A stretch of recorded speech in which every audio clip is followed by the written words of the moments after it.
그 3번에 이제 작은 문제들이 이렇게 구분해 내놨는데 저는 이게 좀 정리를 하려고 이 성령의 탄식에 대해서 먼저 하고 그 다음에 그 종들의 신음소리에 대해서 이렇게 분리를 좀 해놔봤습니다.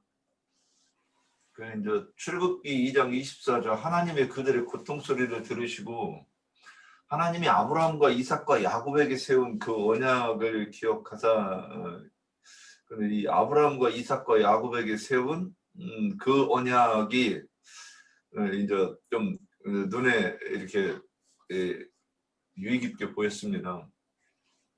그럼 아브라함과 이삭과 야곱에게 세운 언약이 무엇인가? 그 이제 그 창세기에서 나오는데 그 출애굽기에서는 이제 어제 말씀 나눌 때 6장 7절 애굽의 수치에서 또는 무거운 짐에서 구원해 주시겠다는 언약이고 이 언약은 거기서 구해 주셔서 가나안 땅을 차지하게 해 주심. 인정 물론 이게 그 이름에 관계된 것이라고 할 수 있고 또 창조의 목적에 대해서 얘기한다고 이렇게 갖다 붙여서 이렇게 설명을 해도 이게 다 이제 이렇게 뭐 사거리로 가는 길만 아무 길로 가는 거랑 다 똑같은 것 같이 느껴져요. 근데 이 말씀에서 아브라함과 이삭과 야곱이 우리에게 우리가 성경을 이렇게 배우면서 이제 말씀을 깊이 배우면서 예전에는 그냥 아브라함의 믿음조차도 생각하지 않고 성경을 읽고 신앙생활, 종교생활을 했었단 말이죠.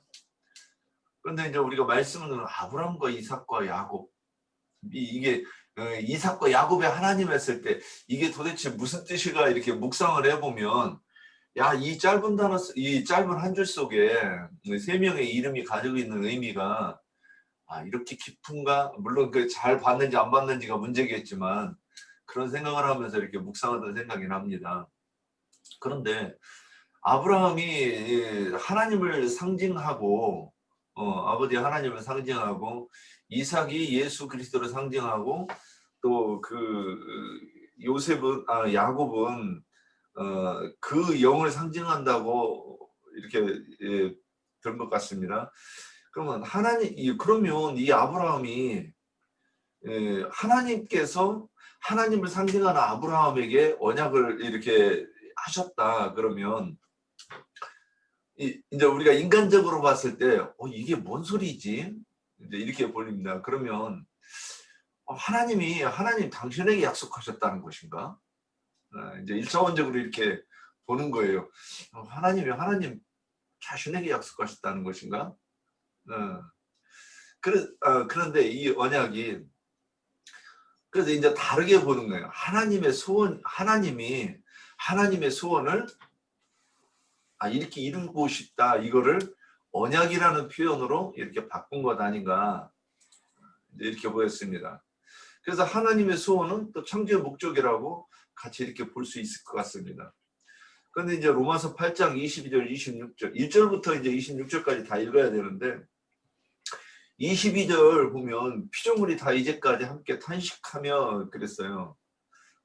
그러면 탄식하며 함께 고통을 겪고 있는 것을 우리가 아느니라. 그뿐 아니라 또한 우리 곧 성령의 처음 익은 열매를 받은 우리까지도 속으로 탄식하여 양자될 것 곧 우리 몸의 구속을 속량을 기다리느니라. 24절 우리가 소망으로 구원 얻었음에 보이는 소망이 아니 보는 것을 누가 바라리요. 우리가 보지 못하는 것을 바라면 참음으로 기다릴지니라. 26절 이와 같이 성령도 우리 연약함을 도우시나니 우리는 마땅히 기도할 바를 알지 못하나 성령이 말할 수 없는 탄식으로 우리를 위하여 친히 간구하시느니라.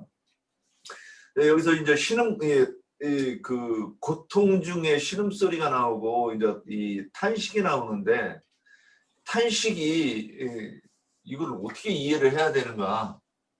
그래서 우리가 이제 탄식이라고 하면 진한 아쉬움 속에 내가 무언가 추구하는 것을 이루지 못하는 것 때문에 안타까움 뭐 이런 이 국어사전을 좀 찾아볼 걸 그랬습니다. 그런 뜻 아닐까 이제 일단 이렇게 봅니다. 근데 성령께서 탄식함으로 우리를 위하여 친히 간구하신대요. 그래서 저는 이걸 안타까워하면서 주님이 이렇게 되기를 기도한다 그래서 이제 이렇게 보았습니다. 그러면 이 애굽 종의 신음소리와 성령님의 탄식에 대해서 나눠보자 이렇게 말씀하셨는데, 하나님께서는 항상 그 하나님의 나라, 결국은 이제 목적은 하나님의 나라 완성인데, 하나님의 나라를 가 완성이 되려고 하면 당신의 백성들이 구속을 통해서 또 혼의 구원을 통해서 가나안 땅까지 들어가야 되는 그 과정을, 가나안 땅에 들어가서 가나안 7족속을 진멸하고 그곳에 성전을 세우는 것까지 말씀하심이라고 보는데, 이것이 하나님이 안타까워하면서 이것을 이루고자 하는 그 수원, 그래서 하나님께서 일하시는 것을 간구하심이라, 성령의 간구하심이라 이렇게 표현한 것이 아닌가 싶고요. 그 두 번째, 이스라엘의 신음소리에 언약을 기억하셨다는 말씀 의미에 대해서 말씀드리겠습니다. 위에 종의 신음소리, 그러면 신음은 이제 저도 아파봐서 알겠더라고요. 그래서 이빨을 꼭 물어도 저도 모르게 이렇게 이빨 사이로 이렇게 막 신음소리가 나가죠. 그러니까 이 고통을 참지 못해서 이 흘러나오는 그 소리인데, 이게 이제 뭐 이거야 사전적인 의미일 것이고, 그럼 그러면 이 단어를 읽을 때 우리가 이스라엘 백성들이 고통 중에 이렇게 신음소리를 냈다는 것인가, 아니면 그들의 심령 속에 일어나는 어떤 표현을 가지고 이 속세에 있는 신음이라고 표현했던 것인가. 그러면 이 단어의 의미는 그 후자일 것입니다. 이스라엘 백성들이 무언가 고통스러움을 실제로 표현하는 것, 하나님께 기도하는 그 내용이 그들의 고통이었다, 이렇게 이해가 되는 거예요. 그러면 하나님께 들리는 그들의 소리가 하나님이 께 들려야 되는데, 그러면 하나님이 어떤 소리를 들으시는가 하는 거죠. 우리가 예전에는 하나님께 구체적으로 기도하고 자세하게 기도하고 우리가 세상에서 원하는 그거를 자세하게 기도하라고 이렇게 이런 엉터리 소리도 많이 들었는데, 그러면 하나님의 목적에 맞게 기도해야 되는데, 하나님의 목적은 아들의 나라를 통해서 아버지의 나라를 이루시는 것이라고 이렇게 선을 그어놓고 우리가 목적지로 본다면, 그러면 이제 신약에서 표현된 거는 하나님 이제 신음으로 제가 해석을 본다 보면 누가복음 8장에서 아버지 그 아들을 보내서 하게 하시는 일이 무엇인가 하면 눈을 뜨게 하고, 눈먼자의 눈을 뜨게 하고 귀를 열어서 듣게 하시고 귀신을 쫓아내고 이렇게 표현되어 있습니다. 그런데 그들이 그러면 이제 그 표현, 그 주님이 오셔서 하시는 일이 그 일인데, 그러면 신약에서 눈먼자가 나오는 게 나와요. 그럼 눈먼자는 항상 그렇습니다. 주님이 고쳐주시기 전에 그들이 하는 게 있어요. 주님, 나를 고쳐주세요. 내가 보기를 원합니다. 그래서 눈먼 자는 눈을 뜨게 해달라고 요청해야 되는 거예요. 그래서 귀가 먼 자는 주님께서 에바다 해주세요. 내가 듣기를 원합니다. 38년 된 병자도 내가 낫기를 원합니다. 아무도 나를 도와줄 사람이 없습니다. 당신이 나를 도와줄 수 있겠습니까? 나 좀 도와주세요. 이러한 고백들이 다 있어요. 여리고의 바디메오도 다윗의 자손 예수여 나를 불쌍히 여겨주소서, 이런 고백이 있었습니다. 그러면 이 신음소리를 하나님이 들으시는 거지 아무 소리나 듣는 것인가. 그래서 오해하면 뭐 직장 물론 근데 그런 거 있어야 되는 거 하나님이 미리 아시는데, 그걸 기도해야 되는가 보고, 그러면 이 신음소리를 하나님이 들었다 하니 그 소리가 그냥 고통 소리였겠는가. 그래서 그 부르짖음이 있어야 하나님께서 그 음성을 듣고 이 구원하시는데, 이스라엘 백성은 그러면 이제 애굽에서 신음소리를 냈다 하면 이스라엘 백성은 이게 지금 이 종교 생활하는 거를 얘기하는 거잖아요. 애굽에서 그 종교 생활을 하는데, 애굽에서 하는 그 종교 생활은 볏짚과 진흙을 이겨서 벽돌을 만들어 가지고 그 벽돌로 라암셋과 비듬성을 만드는 거란 말이죠. 그러면 그 일이, 그러면 이거를 우리가 예전에 제가 있을 때 저는 진짜 행복한 줄 알았습니다. 그래서 늘 나는 하나님 백으로 산다고 공공연하게 말했고 정말 재밌게 살았어요, 살기는. 근데 어느 날부터인가 뭔가 문제가 자꾸 보이기 시작해요. 그 교회를 나올 때가 되니까 그런 것들이 보였던 것 같아요. 그래서 하나님께, 하나님 이 땅에는 진리의 종도 없고 진리의 교회가 없다는 걸 알았으니까 이제 제가 더 이상 찾지 않겠습니다. 이런 기도를 할 정도로. 그리고 이런 것을 원한다고 하면 내가 차라리 교회를 차려야 되겠다, 이런 말을 했다가 비웃음을 당했던 적도 있었습니다. 이것이 제 경우를 봐서 이게 뭔가 느끼는 부분, 구체적으로 못 느끼는데 그런 것들을 느꼈다는 거죠. 이제 이에 반해서 그 출애굽기 32장 6절에 보면 이게 지금 아론이 금송아지를 만드는 그 장면이지 않습니까? 그래서 금송아지를 만들고 성일로 선포하고, 그리고 6절에 보면 이튿날 그들이 일찍 일어나 번제를 드리며 화목제를 드리고 백성이 앉아서 먹고 마시며 뛰노더라. 지금 이게 고통의 반대를 지금 생각해 보는 겁니다. 대치되는 그 내용. 그럼 이들이 우상을 섬기는 것이 너무나도 즐겁고 기쁜데 그러면 이 고통 소리에 반하여서 이 기쁨의 소리는 하나님께서 들으시고 어쩔 것인가, 이겁니다. 누가복음 22장 30절에 보면 너희로 내 나라에 있어 내 상에서 먹고 마시며 또는 보좌에 앉아 이스라엘 12지파를 다스리게 하려 하노라. 그러면 이게 완전히 상반된 내용이죠. 우상 앞에서 먹고 마시거나 그래서 기쁘거나 아니면 주님의 상에 앉아서 먹고 마시고 보좌에 앉아 12지파를 다스리는 이것이 나왔습니다. 그래서 그 주님의 나라에서 앉아서 먹고 마시고 12보좌를 다스리는 것을 주님은 바라시고, 그래서 로마서 1장 17절 마지막으로 인용하면서 복음에는 하나님의 의가 나타나서 믿음으로 믿음에 이르게 하나니 기록된 바 오직 의인은 믿음으로 말미암아 살리라는 것 같으니라. 이것이 하나님께서 듣기를 원하셨던 이스라엘 백성들이 이거를 해야 되는데 이 일을 못하고 마귀 아래서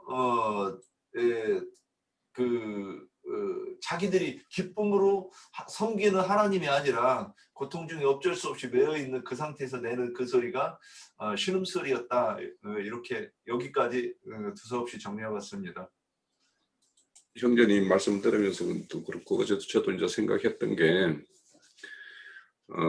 하나님에 의해서 구속받아서 생명이 풍성히 이루어진 사람들의 어떤 신음소리와 애굽에 거하는 아직 세상 속에서 세상 사람과 방불되어 있는 애굽에 있는 이스라엘이나 그들의 신음소리는 전혀 다를 것이라는 생각이 들어요. 왜냐하면 그들의 어떤 1차적인 신음소리는 바로의 어떤 폭정에 의해서 이런 육신적인 어떤 고통에 의한 어떤 이런 실험이었겠죠. 그런데 생명이 풍성히 이룬 사람의 어떤 신음과 고통은 하나님의 뜻과 이렇게 다르게 뭔가가 이렇게 세상의 어떤 시류라든지 또 어떤 자신의 어떤 개인사에서의 어떤 일들이라든지 이런 것들이 그렇게 되어질 때 이제 그게 어쩔 수 없는 상황에 놓여 있을 때, 그럴 때 아마 신음소리가 될 것이고, 그래서 여기에 이제 신음소리를 듣고 언약을 기억했다라는 의미는, 하나님이 이 세상의 흑암의 세계도 경영하시고, 또 하나님의 어떤 빛의 세계인 그 교회, 그리스도의 어떤 몸된 교회도 이렇게 세계를 이렇게 운행을 하시는데, 그런 어떤 흑암의 세계 속에서의 어떤 신음하는 자들이 결국에는 거기에서, 세상 속에서 한의와 기쁨에 이렇게 차 있는 사람이 절대 하나님이 진정 빛이라고 생각하는 세계로 나아올 수는 없겠죠. 거기가 그렇게 좋은데. 그렇지만은 그 흑암의 세계 속에서 신음하는 자에게 우리가 빛의 어떤 세계를 이렇게 보여줬을 때, 그들에게는 그것이 새로운 어떤 생의 어떤 그런 시작점이 될 것이고, 새로운 어떤 인생의 어떤 전개의 어떤 지점이 될 것이라고 생각이 되어져요. 그래서 세상 육댕이들이 신음하는 소리와 영적 이유로 생명이 풍성한 자들이 신음하는 소리는 전혀 다를 것이고, 그래서 성령님의 탄식이라는 것은 어째 보면 하나님의 어떤 속한 자들이 하나님의 어떤 원하는 어떤 인도의 어떤 길을 가지 않고 또 제 길로 이렇게 갈 때, 그때 아마 탄식이 되어질 것이고, 또 하나님의 일이 이렇게 진행되는 과정에서 뭔가에 이렇게 장벽에 부딪혀서 이렇게 있을 때, 그럴 때 그런 모습들을 보면서 우리 각자 인생들을 보면서도 아마 탄식을 하고 계실 것이라는 생각이 들어요. 그래서 우리가 하나님의 어떤 심중에 있는 어떤 그 성령님의 탄식과 우리 어떤 우리 개개인의 어떤 인생들이 살아가면서 탄식하는 것들이 잘 일치가 되면, 그러니까 내가 신음하는 내용과 성령님의 탄식하는 내용이 딱 맞아 떨어지면, 그 순간에는 아마 새로운 어떤 딱 세계가 열려서 아마 그 빛에 열리고 하늘이 열리는 어떤 그런 역사가 일어나지 않을까, 이런 생각이 들어요. 지금 이제 드디어 이제 그런 이스라엘의 어떤 신음 소리를 듣고 하나님의 언약, 지금 여기 보면 이제 뭐 뒤에 이렇게 우리가 살펴보겠지만 그 레이지파의 어떤 그런 족보를 딱 보면 4대를 딱 기록하고 있어요. 물론 기록은 그 4대 이후에도 이렇게 그 모세까지가 딱 4대예요.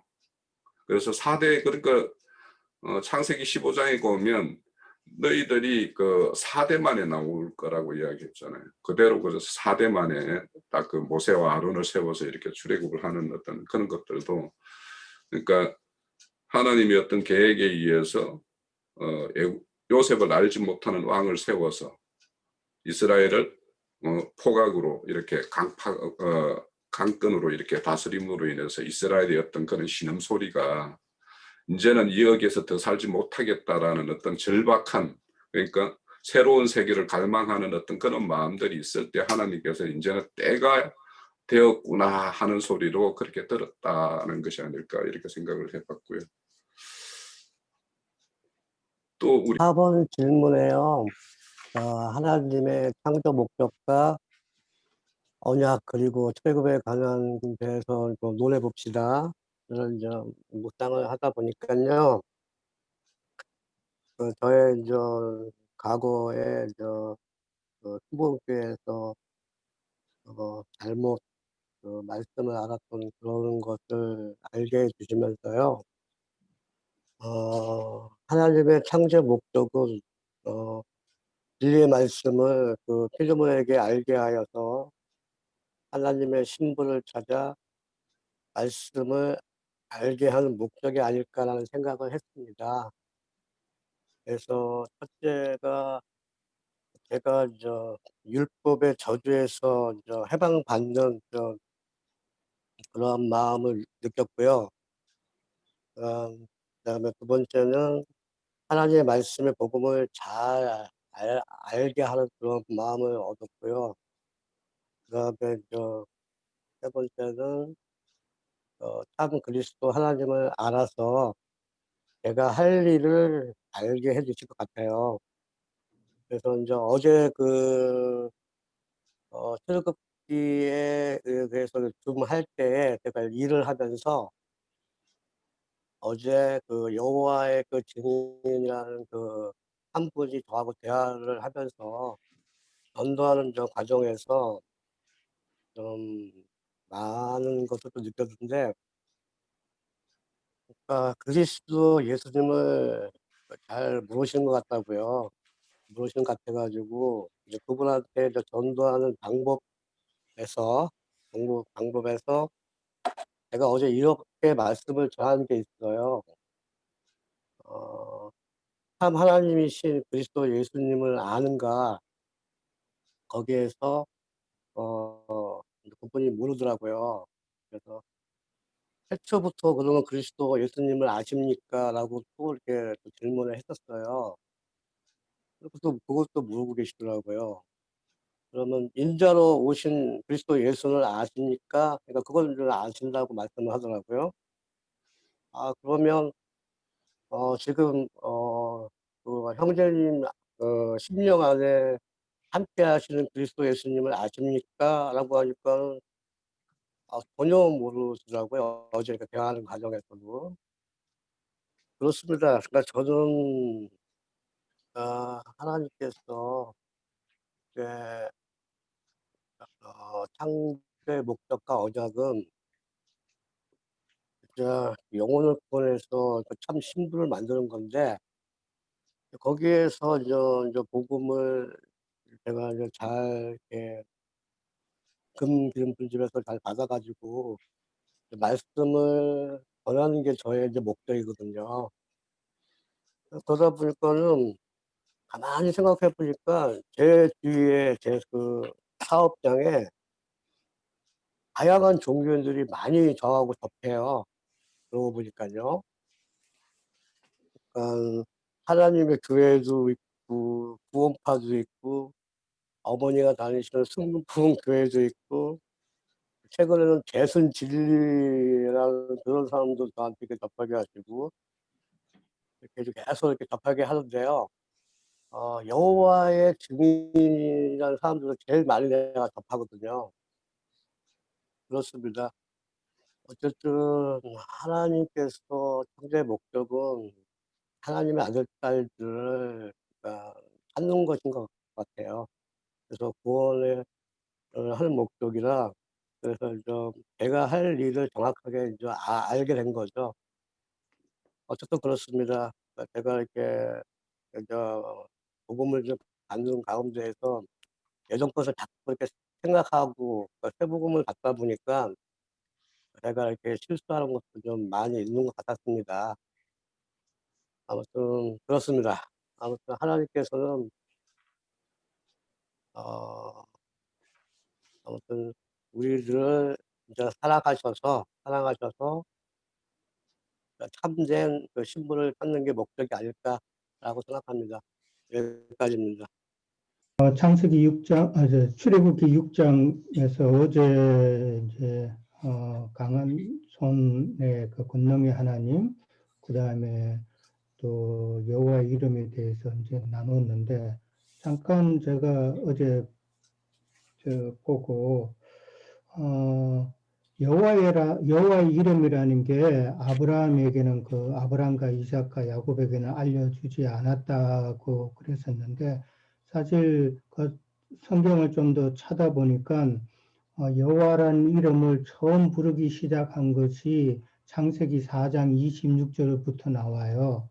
거기에 보면 셋의 아들이 아들을 낳았는데 에노스라고 했는데, 그 에노스를 낳았을 때에 여호와의 이름을 불렀더라라고 창세기 4장 26절에 나오거든요. 그러고 난 다음에 또 창세기 13장 4절에 가면은 아브라함이 사레와 함께 애굽에 내려가서 온갖 수치를 당하고 다시 하나님의 은혜로 나와서 베델에서 하나님께 제사를 지낼 때에 여호와의 이름을 불렀더라라고 그렇게 나옵니다. 그리고 창세기 15장 2절에서 아브라함에게 하나님이 이제 첫 언약을 이루실 만드실 때에 아브라함이 주 여호와여라고 그렇게 또 그 여호와라는 이름을 사용을 합니다. 그래서 어제 윤영재님이 그러신 것 같은데 그 아브라함 때는 여호와라는 이름을 전혀 안 쓴 걸로 기억을 했는데 이제 출애굽기 6장에서는 여호와의 이름을 알리지 않았다 아브라함에게 그렇게 했다고 그 이야기를 하셨는데 저도 그 이야기를 듣고 잠깐 생각을 해봤어요. 그러니까 이미 여호와라는 이름을 이렇게 썼더라고요. 그러면 어제 제가 말씀을 드렸지만은 이게 뜻이 무엇인가? 왜 아브라함에게 이름을 알리지 않았다고 했을까? 그 의미를 다시 한번 생각해 보게 되는 거죠.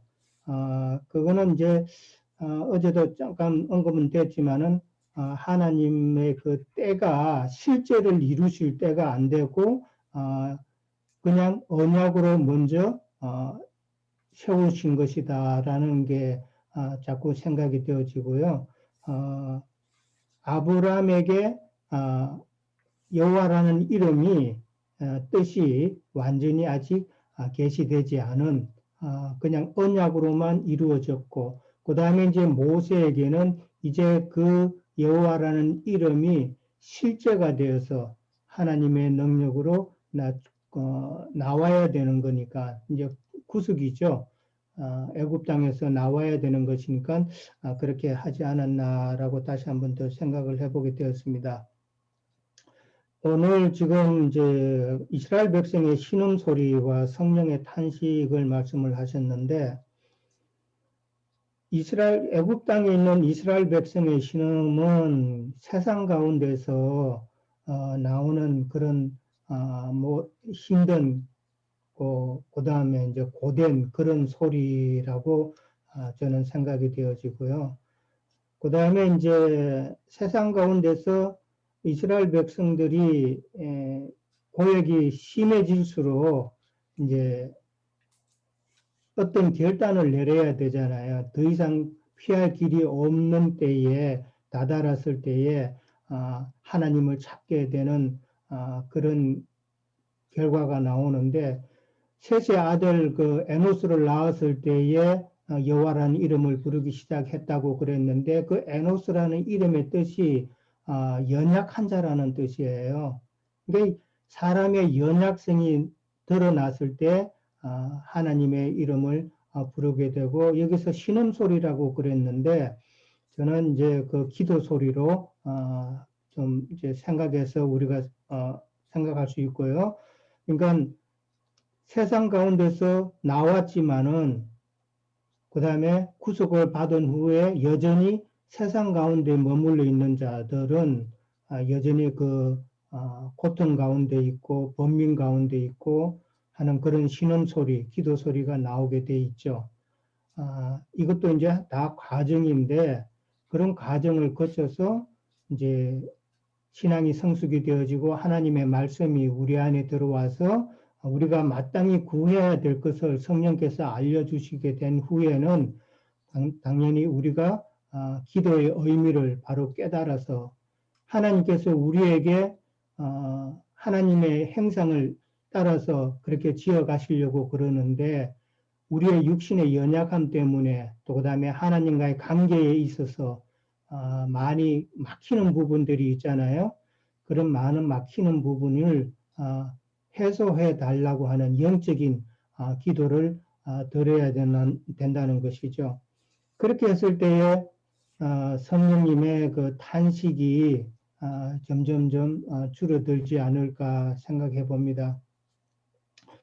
성령의 탄식이라는 것은 이제 여전히 십자가에서 주님이 피 흘려 구속을 이루셨는데 여전히 낙담 가운데 있고 세상 것을 구하고 혼적인 그런 관계에 있다면은 성령님이 탄식하시지 않을까 그렇게 생각하는 거죠. 근데 그 성령님의 탄식 가운데는 믿음의 선진들과 함께 탄식하지 않을까.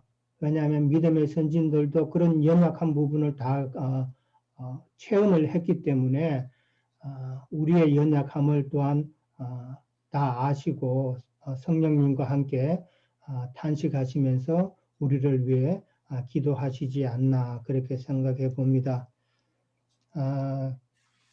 창세기 6장 5절에 가면 이제 이스라엘의 신음소리를 하나님께서 듣고 나의 언약을 기억하셨다라고 그렇게 되어 있는데 6장 5절에 가면 이제라는 표현이 나옵니다. 그 다음에 또 다른 그전의 성경에는 뭐 그때에라는 그런 표현이 나오거든요.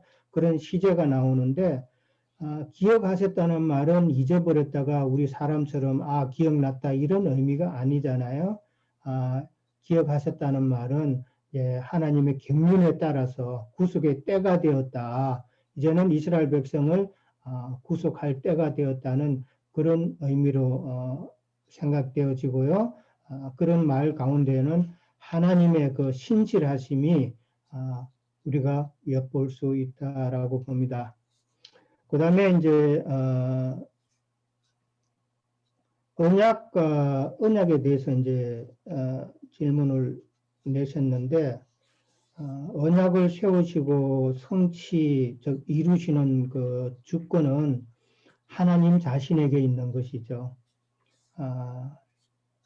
고로 그 하나님만이 하실 수 있는, 그러니까 언약이라는 것은 지금 이스라엘 백성을 애굽 땅에서 빼내시는 것은 세상에서 구속을 하시는 거잖아요. 그러니까 언약이라는 말은 하나님이 자기 백성을 구속하신다는 그런 언약이죠. 그런 관점에서 보면은 그것은 하나님 자신만이 세우시고 하나님 자신만이 성취해 가실 수 있는 그런 영역이죠.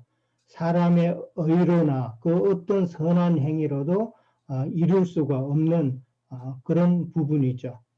그렇게 우리가 이해를 하고요. 하나님의 그런 구속의 뜻을 알고 나를 하나님의 형상으로 만들고자 하는 그런 하나님의 경륜, 하나님의 뜻에 우리가 순종하는 것밖에는 없다는 것이죠.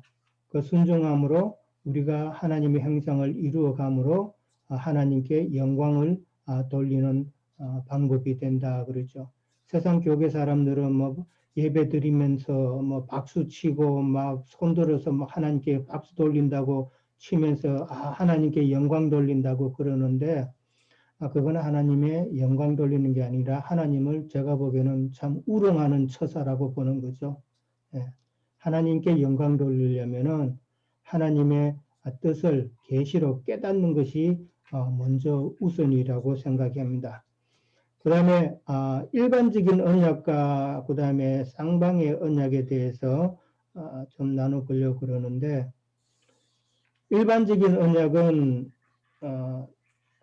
창세기 9장 8절에서 17절에 보면은 노아 홍수 후 사건이 나옵니다. 노아 홍수 후 사건이 나오면서 노아에게 하나님이 다시는 내가 물로 세상을 심판하지 않겠다라고 하시면서 하나님이 언약을 노아와 맺었습니다. 그때는 일반적인 언약이죠. 일반적인 언약이고 그 언약의 표시로 무지개를 두셨죠. 그 다음에 창세기 15장에도 보면은 아브라함이 이제 하나님이 아브라함과 언약을 맺으시는데 그때도 하나님이 일방적으로 맺으시는 언약이죠. 그 다음에 창세기 17장에 가면은 두 번째 언약을 또 하시죠. 두 번째 언약 때는 그 표시로 할례를 또 행하게 하셨습니다. 언약이라는 것은 이제 우리가 스트롱 사전은 베리트라고 그러죠. 베리트인데 이제 그 의미는 뭐 자르다, 뭐 그다음에 희생물을 자르고 그 희생물 사이로 당사자가 지나가게 한다라는 그 뜻이죠. 그 의미는 잘 알고 계시잖아요. 언약을 파괴했을 때는 이 짐승처럼 된다라는 그런 건데, 그러고 나서 이제 하나님께서 언약을 끝맺으시는데 끝맺으실 때는 하나님보다도 더 큰 이가 없기 때문에 여호와의 자신의 이름으로 언약을 그렇게 끝맺으시죠. 그 다음에 이제 쌍방언약이라는 것도 이제 생각해 보면은, 글쎄 뭐 제가 언뜻 생각나는 거는, 창세기 31장 43절부터 보면은, 야곱이 외삼촌 라반과의 언약을 맺는 내용이 나옵니다. 언약을 맺으면서 돌로 기둥을 삼고 언약을 맺는데, 그거는 야곱과 라반과의 쌍방의 언약이죠. 예.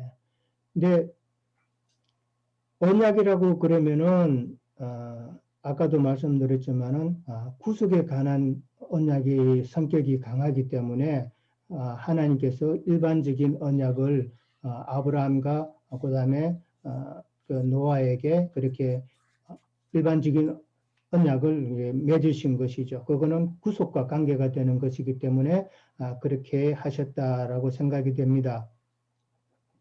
그 다음에 신약에 넘어가면은 마태복음 26장 28절에 보면은 제사함을 얻게 하려고 흘리는 그 피를 언약의 피다라고 그렇게 언약의 피라는 그 단어가 나옵니다. 그러니까 뭐 신약에서 그 마찬가지로 그 언약의 의미는 우리 주님의 그 구속의 사랑을 표현하는 단어로 그렇게 우리가 생각해 볼 수가 있겠죠. 근데 그 언약 안에서 물론 이제 제 문제가 다 해결이 되고 그 다음에 하나님과의 온전한 관계가 그런 근원이 되는 것이죠. 예. 그 언약이 없으면은 이루어질 수가 없는 거잖아요. 그 다음에 예레미야 31장 31절에서 34절 사이에 보면은 새 언약이라는 단어가 나오더라고요. 그러면서 내가 나의 법을 그들의 속에 두며 그들의 마음에 기록하여 나는 그들의 하나님이 되고 그들은 내 백성이 되리라 라고 그렇게 기록이 되어 있어요. 오늘 그 질문 가운데서도 보면은 하나님은 나는 너희의 하나님이 되고 너희는 나의 백성이 되는 것에 대해서 왜 이렇게 하나님은 소원을 하시나 이제 그랬는데, 예레미야 31장에도 그렇게 나는 그들의 하나님이 되고 그들은 내 백성이 된다고 말씀하셨고, 그 다음에 예레미야 11장 4절에도 가면은 그 말씀이 또 나오고, 레위기 26장 12절에도 보면은 그 말씀이 또 나와요. 그러면 아까 이사야 읽으셨던 그 부분에도 그런 백성, 그러니까 하나님은 우리의 하나님이 되고 또한 우리는 하나님의 백성이 되는 그 관계를 상당히 하나님께서는 소원하신다. 그러니까 하나님의 그 소원이 또한 우리의 소원이 되어야 되겠죠. 내가 하나님이 참 나의 하나님이 되고 나는 하나님의 백성이 된다. 이제 그런 의미죠. 제가 좋아하는 성구 중에 하나가 요한복음 15장 5절에 보면은 여러분도 잘 아시잖아요. 나는 포도나무요 너희는 가지니 저가 내 안에 내가 저 안에 있으면은 많은 열매를 맺는다고 그랬잖아요. 이게 서로 연합의 관계잖아요. 아까 예레미야 31장에도 나는 그들이 하나님이 되고 그들은 내 백성이 된다고 했을 때 그 전제 조건이 뭐냐면은 나의 법을 그들의 속에 두며 그들의 마음에 하나님의 법을 기록한 자들만이 서로 백성이 되고 하나님의 관계에서 그런 연합의 관계가 될 수 있다는 것이죠. 그럴 때 그런 자들이 많은 열매를 맺는다라고 그랬어요. 그 열매도 다 열매가 아니잖아요. 아주 최상급의 열매도 있고, 그 다음에 좀 괜찮은 그 상품도 있고, 그 다음 이제 일반적인 그런 제품이 있잖아요. 지금 우리 출애굽기 6장, 7장에 넘어가면서 쭉 눈여겨볼 거는 말씀이 안 들립니다. 안 들려요? 아니 잘 들립니다. 다시. 예. 6장 7장 이 사이에 보면은 우리가 눈여겨봐야 될 것이 이스라엘 백성, 그러니까 하나님께서 내 백성이라는 표현을 하셨고, 그 다음에 6장 7장으로 넘어가면 7장 2절에 보면은 하나님의 자손이라는 표현을 또 썼었어요. 그리고 7장 4절에 가면은 군대라는 표현을 썼어요. 그러니까 우리가 하나님의 백성, 나영재님 늘 말씀하시잖아요.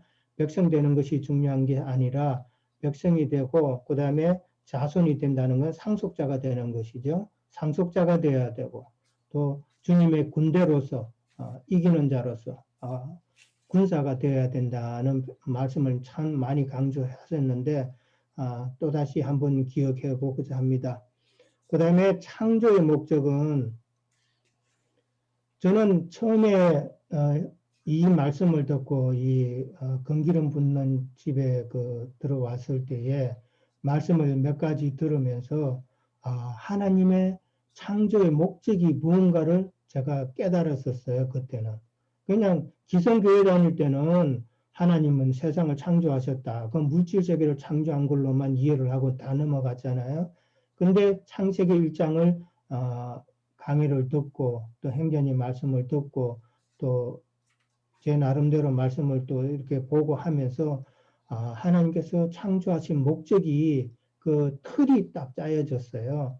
그래서 창세기 1장은 우리가 하나님께서 새하늘과 새 땅을 창조하시고 거기에 거할 자를 이루어 가시는 그런 내용으로 우리가 보잖아요. 그랬을 때에 우리를 구속하시고 그 다음에 많은 그 연단과 그 다음에 하나님의 계시를 통해서 하나님의 형상을 이루어 나가면서 그 다음에 우리가 육신의 몸을 벗을 때에 설합천사로 하나님의 일꾼으로 그렇게 또한 쓰신다는 그 과정이 참 은혜로 느껴졌었어요. 그러니까 우리가 믿어야 될 이유가 알잖아요. 정확하게. 막연히 믿어서 천국 간다는 거는 거짓말이죠. 그거는. 예, 마귀의 속삭임이고 뭐 어떤 사람은 그런 말을 하더라고요. 세상 교회에 가가지고 의자에 딱 앉아가지고 기도를 딱 하면은 옆에 마귀가 와서 살짝 속삭이는 말이 잘 왔어. 그렇게 속삭인다 그러잖아요.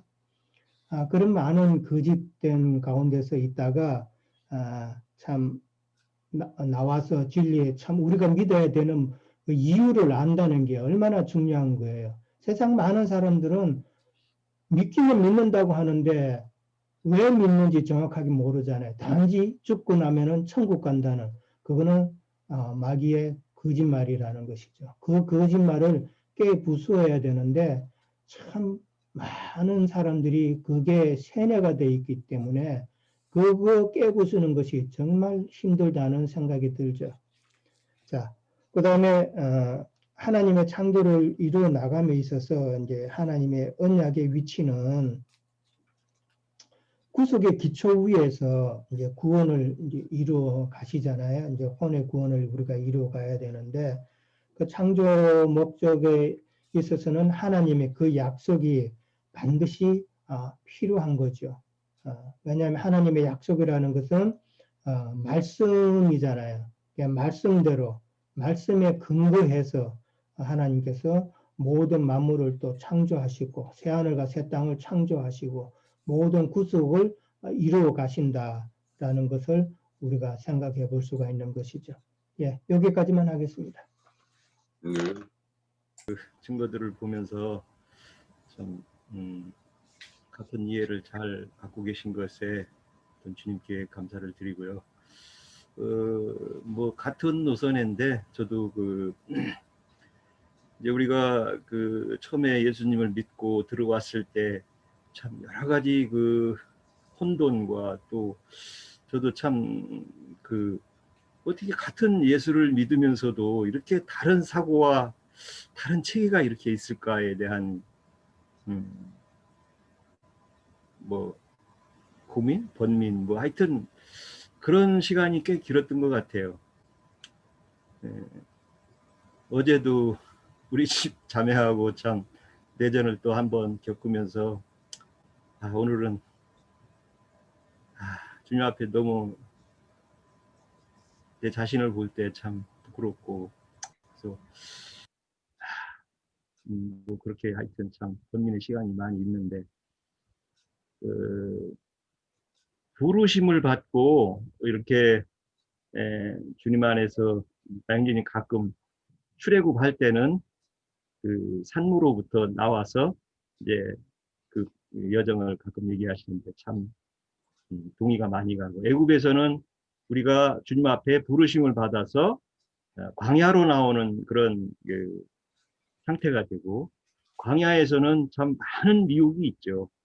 그 많은 미혹이 있다는 게 지금 이제 세상 교회인데, 그 세상 교회에서는 정말 스데반 우리 형제님이 증거한 것처럼 그들이 여호와를 섬긴다, 예수님을 섬긴다 하지만 실제는 몰록의 신이고 바알의 신이고 자기도 잘 모르는 신을 그렇게 잘 섬긴다는 거죠. 물론 이제 가나안 땅에 들어가서도 아간의 범죄가 있고, 그 택함을 받는 중에는 오히려 더 큰 잘못을 할 수 있는 그런 우리 신앙의 여정이 늘 놓여 있다는 것이 이렇게 늘 그려져요.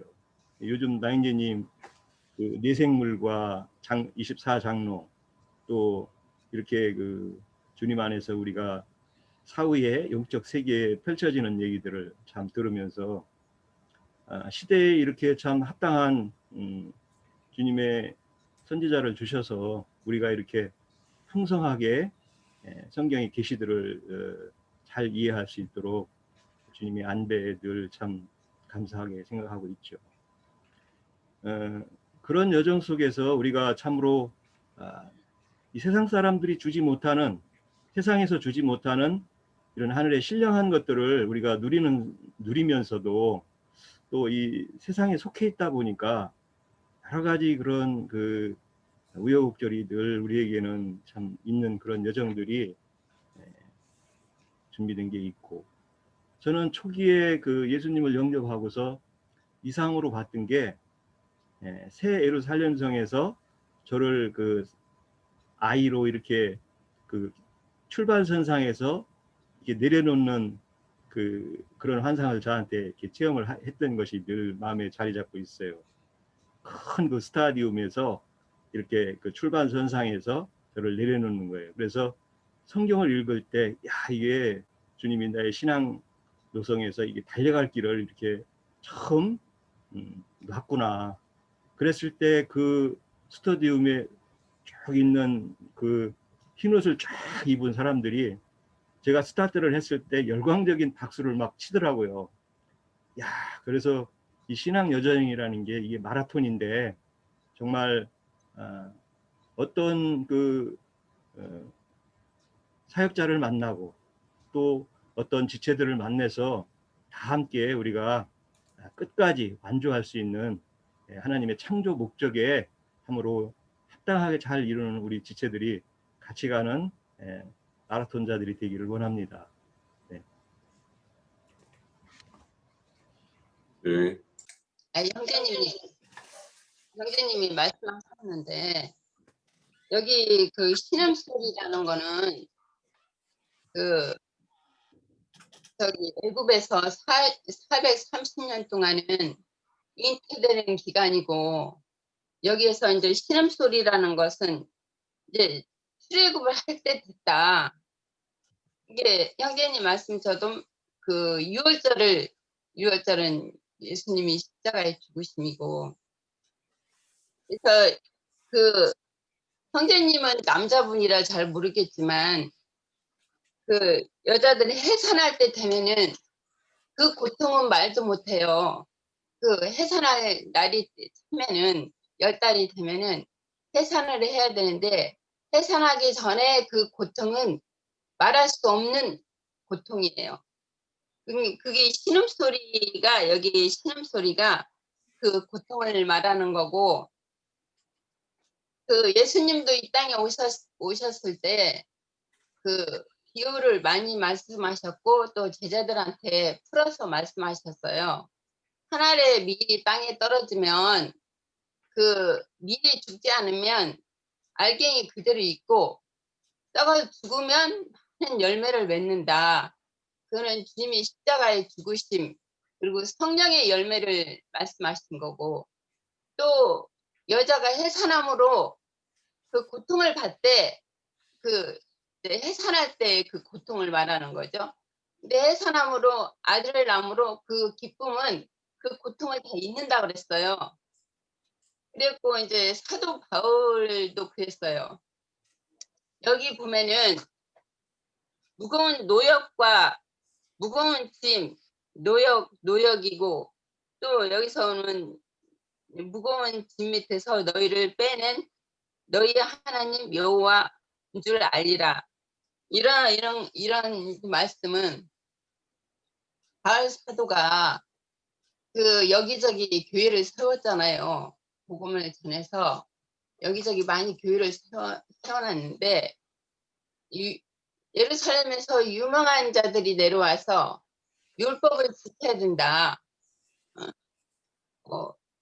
여기 자꾸 그 율법을 지켜야 된다고 해방을 놓고 또 그게 어린 신자들은 그게 미혹을 당하죠. 그 유명한 자들이 내려오면 얼마나 말이 좋겠어요. 말을 잘하겠어요. 근데 혹하게 넘어갈 수 있는 혹하게 그 말을 잘하죠. 그러기에 미혹을 당하고 그러니까 바울 사도가 그 말씀을 하셨죠. 내가 해산의 고통을 다시 겪어야 된다. 이게 율법에서 벗어나서 그리스도 주님의 그 새 말씀, 예수 그리스도의 그 율법을 지키라고 복음을 전해놨는데, 그리고 교회를 세워놨는데, 그 율법을 지키는 자들이 와서 해방을 놓고 또 다른 데 교회를 세워서 말씀을 전해놓으면, 교회를 세워놓으면 또 그들이 율법을 지키는 자들이 와서 해방을 놓고 그러기 때문에 또 어린 신자들은 그게 미혹을 당하고 그들의 말을 듣고 그러기 때문에 바울 사도도 그랬죠. 그러니까 해산의 고통을 다시 겪는다고. 그리고 여자들이 뭐 해산함으로 구원을 얻는다고 그 말씀도 있죠.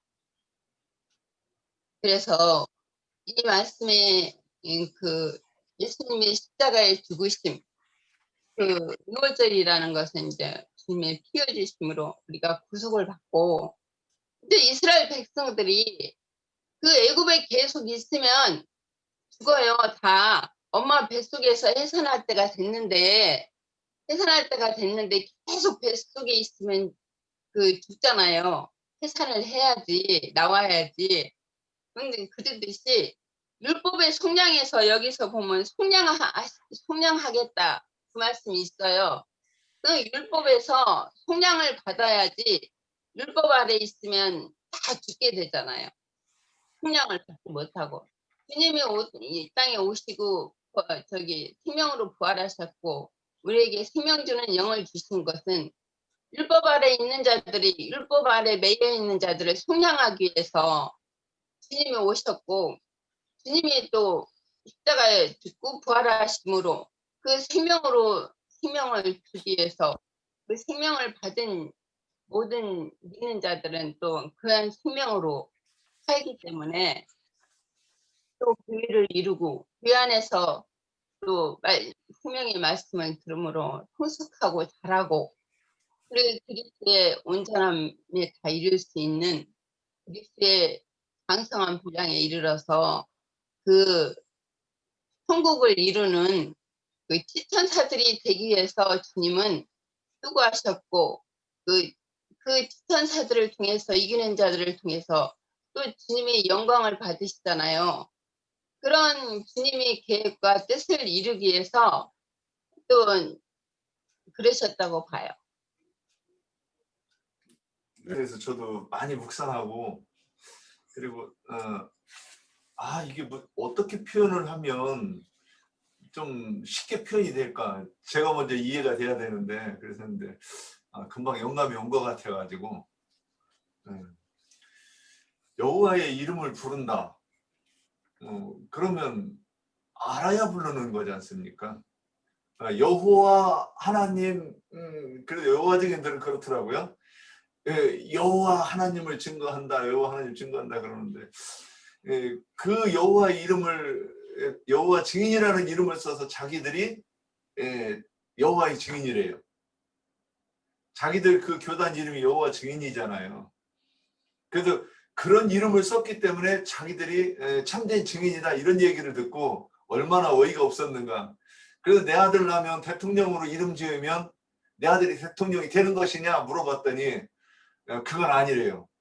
뭐 논리가 왜 앞뒤가 안 맞는지 잘 모르겠어요. 그래서 이제 막 그렇게 하고 이제 한 20여 년, 30년을 싸웠는데 오늘 이제 창세기 1장을 보면 우리 이제 나영재님께서 그 창세기 1강만 가지고 강의를 하는데 몇 강을 했는지 저는 모르지만 1강만 하는데 엄청나게 많은 양의 분량을 소용을 했잖아요. 그 내용이 뭐예요? 1장 1절에 보면 태초에 하나님이 천지를 창조하는 것이 무엇이고 그 땅이 혼돈하고 공허하고 흑암이 깊음 위에 있기 전에 어떤 세계가 있고 이거를 설명하는데 한 번도 듣지 못했던 이야기들을 처음 들었어요. 그게 뭐예요? 여호와 하나님이 어떠한 일을 하셨다. 이거를 얘기하는 거잖아요. 그게 설명하는 게 여호와의 이름을 아는 것이고 부르는 것이고 증거하는 것이고. 그래서 그걸 정확하게 얘기할 때 하나님께서 아우 저렇게 잘 설명하냐. 아우 그래 맞지. 그게 나지. 그러면 영광이라는 말도 저는 이렇게 이해를 해봤어요. 밝을 영자 빛광자 해가지고 밝은 빛이다 이렇게 한번 해석을 해놓고 나서 밝은 빛은 뭐냐? 하나님에 대해서 하나님 그분에 대해서 안다고 하면 그거는 밝은 빛이죠. 그런데 또 성호 그러면 거룩한 이름 그런 건데 시편에서 어저께 봤는데 다윗이 여호와의 성호를 찬양하고 뭐 이렇게 그런 그 시편이 뭐 대부분 그런 내용이니까 이렇게 말씀을 하는데 다시 이제 정리를 하자고 하면 창세기 1장에 보면 그 24절까지 하나님이 첫째 날, 둘째 날, 셋째 날, 넷째 날이 쭉 말씀하시고 있단 말이죠. 그 우리는 이걸 가지고 뭐라고 배웠느냐? 이게 하나님이 하나님의 나라를 어떻게 완성해 나가는지 계획도 설계도 뭐 이렇게 들었습니다. 그러면 이거를 쭉 설명을 해주시는 건 뭐냐? 알아야 되는 거단 말이야. 하나님이 계획을 알고 하나님이 이렇게 하실 것을 깨달았기 때문에 그렇게 설명하는 게 이게 뭐냐? 여호와의 이름을 부르는 거란 말이죠. 그래서 증거한다고 하는 것과 같다고 이렇게 보았고요. 그 다음에 26절부터 하나님이 이르시되 우리의 형상을 따라 우리의 모양대로 우리가 사람을 만들고 그로 바다의 물고기와 하늘의 새와 가축과 온 땅과 땅에 기는 모든 것을 다스리게 하자 그러셨는데, 그래서 이제 여기서 보면 제가 이 요한복음 17장 3절을 지금 이렇게 염두에 두고 말씀하는 거예요. 그러면 그 유일하신 참 하나님이 어떤 분인가 그러면 곧 예수 그리스도를 아는 것에서 그 형상을 따라 사람을 만들었어요.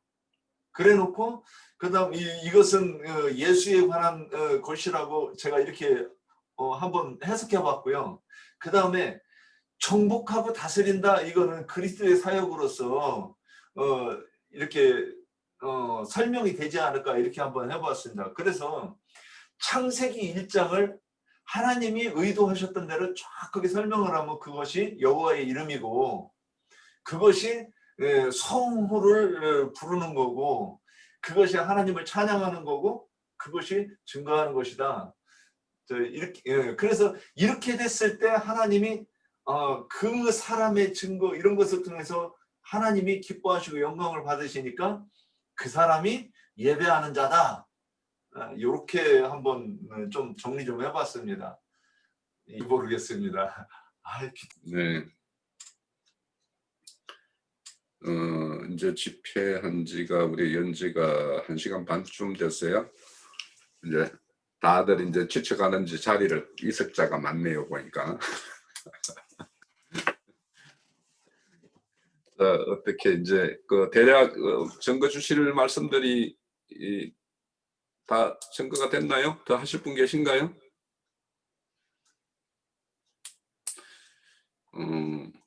1시간 반이라서 자리에 좀 물도 한잔 하셔야 되고 그러면 잠깐 쉬었다 하고요. 뭐 형제의 말씀은 그러니까 그러면 정확하게 5분만 쉴게요. 5분 이후에는 딱 자리에 하십시오. 전번에 보니까 한 20분이 확 넘어가 버리던데. 자, 지금이 5분이니까 12시 10분에 다시 시작을 합니다. 예.